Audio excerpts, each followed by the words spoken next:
Good day, I'm Samantha Allen and this is your Jis News for August 13. Education Minister Reverend Ronald Thwaite says his ministry stands ready to facilitate an investigation by the Office of the Contractor General, the OCG, into the recent production of bookmarkers. The image of Minister Thwaite was superimposed onto the Jamaican flag on bookmarkers made by the Education Ministry to mark Jamaica 50.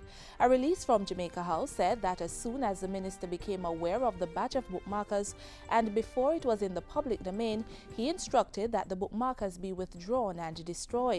That batch represented less than 4% of the quantity of bookmarkers printed.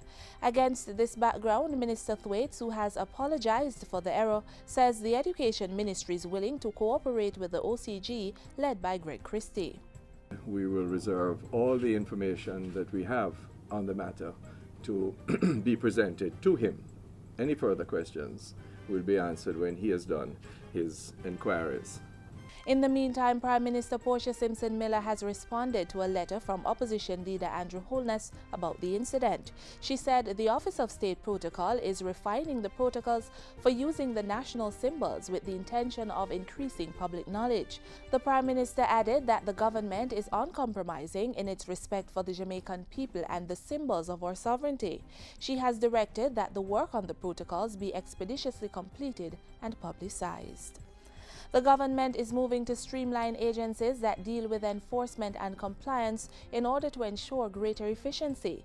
The announcement was made by Finance and Planning Minister Dr. Peter Phillips at a recent meeting with senior managers at Jamaica Customs.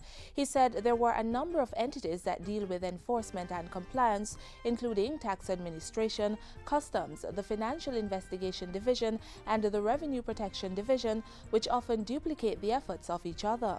We need to share information where it should be shared, share tasking where it can be shared, join up our operations where it helps.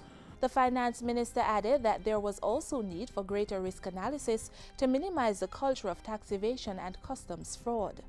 It involves some kind of profiling, but to know which transactions are likely to be flawed. So that means post-audit operations loom large, intelligence gathering operations loom large, enforcement activity looms large. He said the government would have to adjust the legislation so that the penalties in law would reflect the model of enforcement. In the meantime, Dr. Phillips has commended Jamaica Customs on being 3% above target in revenue collections. We are going to have to maintain our vigilance, refine our systems, reinforce our determination to ensure that we are above target at the end of the fiscal year, as we are now.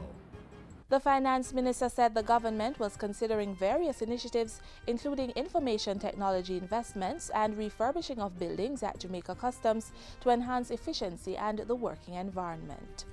Prime Minister Portia Simpson Miller is urging tertiary graduates to use their knowledge to build Jamaica.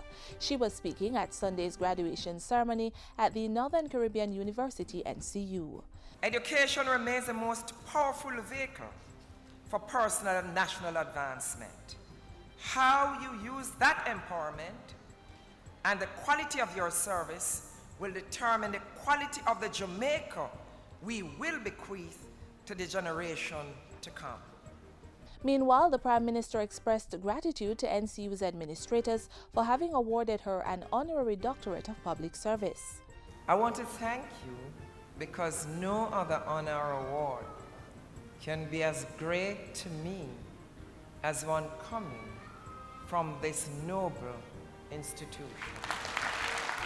908 students were awarded bachelor's, master's, and doctoral degrees at the graduation ceremony. And that's it for JIS News today. I'm Samantha Allen. Thanks for watching.